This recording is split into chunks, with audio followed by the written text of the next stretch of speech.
What a superb track. Local guys, Numbskulls on Rustic Records, and that's a track called Ad Infinitum, which apparently means on and on and on. So you're listening to The Word on Ujima, Bristol's #1 urban station. Joining me in the studio today is Jill Sargent. Hi Jill, welcome back, welcome back. And also our very special guest this week is Joanne Schofield, who is from Worthy FM, which to everybody who doesn't know, Worthy FM is the pop-up radio station during Glastonbury Festival. Welcome back, Joanne. Thank you so much for joining us. I can't believe you named the ShePee. Yeah, that's the problem. I said I should have been there to do the press call and then there would have been the evidence, but it's true. Absolutely phenomenal. So your man, Bob, who actually sort of invented it, does he get the... all the royalties. Every time somebody has a pee. Yeah. Every time somebody spends a penny, I think he would be... They make a penny. Yeah. He wouldn't be doing the sewage at Glastonbury, would he? Still. Funny enough, he's not doing it anymore, so maybe he did get the royalties. Maybe he did. Okay. Well, I've got many, many amazing memories from working at Glastonbury. One of them was watching Galliano down on the front stage as the sun was setting. Another one was sitting with Shona actually when the sun was rising on one of the first years of Jazz Stage. Everybody had gone on the Monday morning and we were like, phew, finally can relax, drinking champagne as the sun comes up, beautiful. Sounds like a rather posh Glastonbury. Yeah, oh god, oh yeah, absolutely. We always did it in style. And what about you? You've got any amazing memories? Well, my amazing memories are the ones where they're just small memories and they're not of big bands, but they're of people and my crew in particular. I have a great memory and they're coming back. A couple of people that met on my crew as competition winners, fell in love, got married.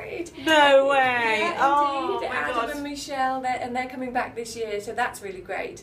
And another fun memory was when we had the local performers RSVP and the Wurzels, and one of my presenters there, Phil Gibbons, he's very good at improvising, and he just thought it would be really great if the Wurzels did a Bhangra version of I Am a Cider Drinker. And they just did a duet, and it was just fabulous. And there we were, just standing outside, and everybody watching, and them doing just both of the groups, the Wurzels and RSVP, who just did that. And they're the memories, aren't they? They're those little things that you remember really great. And I suppose the biggest and most bizarre thing was finding myself on the Pyramid stage. With Bob Geldof, and it was the Make Poverty history, and one of the very lovely press guys said to me, "Well, you come on, you're part of the radio station. Come on and stand on the stage and look out." And I was on the stage, and I remember we all held hands, and there was Bob Geldof and Michael, and we're looking out onto the thousands and thousands of people, and thinking, "Wow, this is what it feels like for the big performers. I'm glad I don't do it." It's incredible though, isn't it? Yeah. I mean, the audience for the main stage, what do you reckon, 100,000? Oh gosh, yeah. Really? It's incredible, Yeah, isn't sure. it? What a buzz that must have been. Yeah. And with Bob. Yes. With Bob, of all people. Yeah. Now, does Glastonbury, it always used to be about making money for Greenpeace. Is it still the case now, or is it just... Well, they have their main charities. They have Oxfam, they have WaterAid, and so they still very much, pump that money back into the charities. It's the ethos and the ethics, and it's getting even more so now because they're very conscious about the environment, and we as volunteers and organisers and people that partake and do the work are encouraged to make our carbon footprint as small as possible. So even little things like if you're bringing your crew on site, travel together, and I've got a crew of 30, and we manage to bring maybe one minibus and at the very most 5 vehicles, because we make sure we come by public transport and we share cars, and so it's nice to be part of an organisation that really encourages you to do that at the same time as having a wonderful, fabulous time. Well, it makes you think about it, not just in your work life, then in your home life, away from the festival as well. It makes you think further about your carbon footprint and stuff like that. So who have you got on the team this year? We've got some of the people that have been there longer than I have. A Daddy Teacher, he's there. I just couldn't do it without him. Every year I ask him back, and I just dread the year that he says, no, I can't do it. But every year he's just always really grateful to be back. And Steve Billsbury is a guy that used to do it before I was there, and he comes back. And of course Michelle, previously Michelle Owen, now with Adam, Mrs. Adam Venton. So they're coming back, and they were competition winners. And I have a core crew of about 10 people that come back because they know it, And the guy that's is really great on the history and has helped me actually learn social media and how to manage all of these things is Jez, and he comes back with me. He's just, there are certain people that you couldn't do without, and Bruce, who well, I shouldn't call him that. He goes on air. He's Steve Satan. I know exactly who you mean. Yes, great guy, and he's got so much experience. Yeah. Many years, on the radio and behind the scenes. So great guy to have involved. Yeah, there are certain people, and I'm a bit of a not a panicker. Some would say I'm a panicker.